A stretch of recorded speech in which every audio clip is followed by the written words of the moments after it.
یہ نہیں فرمایا کہ جمعے کی فجر طلوع ہونے سے لے کے غروب آفتاب تک یا صبح ہفتے کے دن طلوع ہونے تک کوئی کام نہیں کرو، کاروبار نہیں کرو، یہ نہیں فرمایا۔ فَإِذَا قُضِيَتِ الصَّلَاةُ فَانتَشِرُوا فِي الْأَرْضِ، جب نماز پڑھ کے فارغ ہو جاؤ اب نکلو مسجد سے، زمین میں پھیل جاؤ، کوئی پابندی نہیں ہے۔ وہ پابندی تمہیں تھی خطبہ سننے کے لیے، نماز پڑھنے کے لیے، جمعے کے لیے تم نے تیاری کی، غسل کیا، پاک صاف کپڑے پہنے، باوضو ہو کر صف اول میں بیٹھے، نماز میں شرکت کی، نماز بھی ہو گئی ہے۔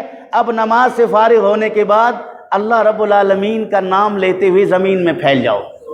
دکاندار دکان چلائے، گاڑی چلانے والا گاڑی چلا دے، کاشتکار جا کے کاشتکاری کرے، ریڑھی چلانے والا ریڑھی چلا دے، مزدور جا کے مزدوری کرے، رب نے کھلی چھوٹی دے دی، پابندی نہیں لگائی کہ پورے دن آپ نے کام نہیں کرنا ہے۔ فَإِذَا قُضِيَتِ الصَّلَاةُ فَانتَشِرُوا فِي الْأَرْضِ، جب نماز پڑھ کے فارغ ہو جاؤ تو اس کے بعد کیا کرو؟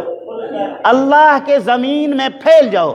بعض بزرگان دین فرماتے ہیں کہ جمعے کے دن نماز جمعے کے بعد ہم جان کر دکان کھولتے ہیں، ہم جان کر تجارت کرتے ہیں، ہم جان کر کاروبار کرتے ہیں۔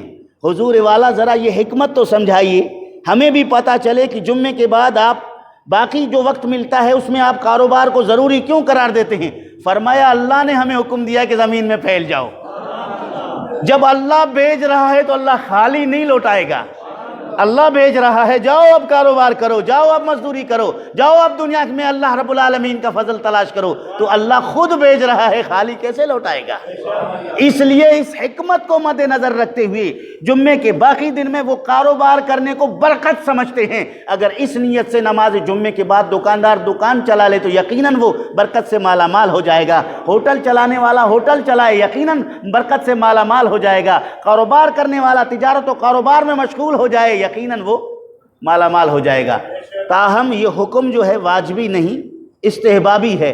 اگر نماز جمعہ پڑھنے کے بعد کوئی جا کے آرام کر لے تو گناہگار نہیں ہے، گناہگار نہیں ہے، چونکہ اللہ رب العالمین نے اس کو رخصت دیا ہے، اللہ کی طرف سے یہ رحمت ہے، اجازت ہے۔ اب اگر وہ کاروبار کرنا چاہے تو رب نے کہا پھیل جا زمین میں جا، تجھے روکا تھا میں نے 1 گھنٹے کے لیے، آدھے گھنٹے کے لیے، جب تک نماز کا وقت تھا اس وقت کے لیے، نماز ہو گئی ہے، اب میری پابندی ختم ہو گئی، اب اگر تو کاروبار کرنا چاہتا ہے جا کاروبار کر لے، نوکری کرنا چاہتا ہے جا کے نوکری کر لے، جو جس کام میں مشغول تھا جا اپنی مصروفیت میں لگ جا۔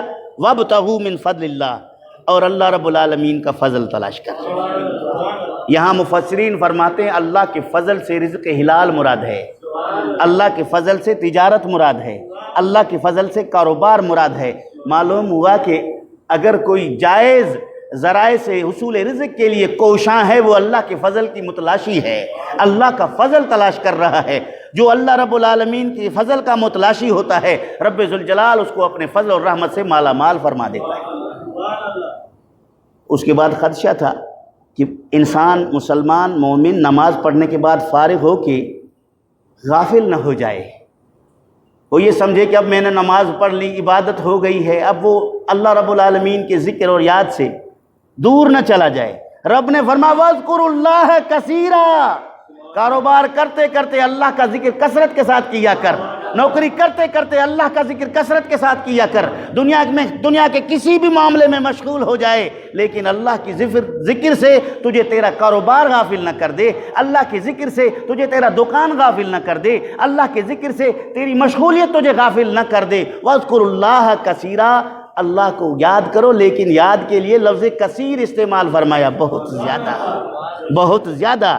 اللہ رب العالمین کو کثرت کے ساتھ یاد کرو، لعلکم تفلحون، تاکہ تم فلاح پاؤ، تاکہ تم کامیاب ہو جاؤ۔ معلوم ہوا کہ اس آیت کریمہ پر عمل کرنے والا دنیا میں بھی کامیاب ہے اور آخرت میں بھی کامیاب ہے۔ اس آیت کا خلاصہ مفہوم یہ ہے کہ نماز جمعہ کے لیے اذان سنی جائے تو کاروبار بند کر کے نماز کی طرف تیاری کر کے فوری طور پر پہنچنا چاہیے۔